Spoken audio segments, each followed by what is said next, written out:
अस्सलामुअलैकुम वरहमतुल्लाहि वबरकातुहू। रब्बि इश्रह ली सदरी व यस्सिर ली अमरी वहलुल उक़दतम मिन लिसानी यफ़क़हू क़ौली। रब्बि यस्सिर वला तुअस्सिर वतम्मिम बिल खैर। आमीन। अल्हम्दुलिल्लाहि रब्बिल आलमीन। अल्लाहुम्मा सल्लि व सल्लिम अला नबिय्यिना Muhammad. Music is the alcohol of the soul. Music is considered as a remedy by many people. They say that when they are depressed, they find music as a remedy of peace.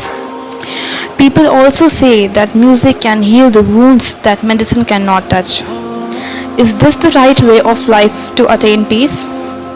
No, this isn't the way of life. Rather, it is the opposite to how we should attain peace.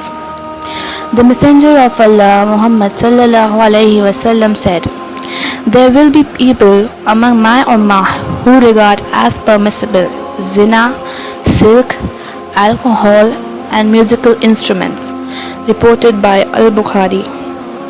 Experiments carried out by doctors and professors having confirmed that the music of today is such that it does not only affect the brain but each and every organ of one's body. There is a close relationship between music and bodily movements. We find that people listening to music automatically start tapping their fingers and feet as if the music is permeating in their blood.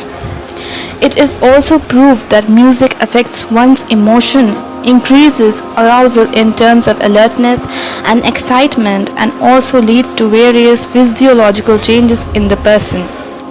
In a psychology experiment, it was found that listening to moderate type of music increased one's normal heartbeat, while listening to rock music, the heartbeat increased even further. Yet people claim that music has no effect.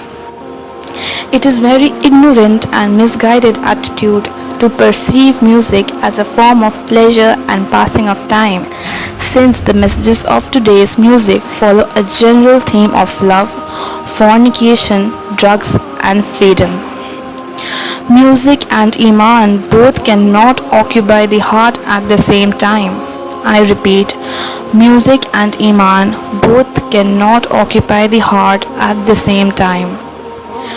Music disrupts your soul, your salah, disrupts your dua, your prayer, your iman. Because it constantly goes on in your mind, it deviates your path away from the right path to Allah subhanahu wa ta'ala. It deviates you from the path of the beautiful mercy by Allah subhanahu wa ta'ala. This is not a remedy to attain peace, but it is a disease leading to destruction of the soul, destruction of your heart, destruction of your mind. Many scholars consider music as the Quran of the shaitan, and it goes into the heart and it occupies the heart. When it occupies the heart, there is no room for the Quran of Allah subhanahu wa ta'ala, and this is the reality. The devil occupies the heart, and as and when they hear the verses of the Quran, they start getting annoyed because the shaitan has taken over and continuously whispers to the person addicted to music. Because the thing which the devil hates the most is the Quran. They hate the word of Allah. So whenever the Quranic verse is heard, the devil starts pinching the heart that no, I don't want to hear this.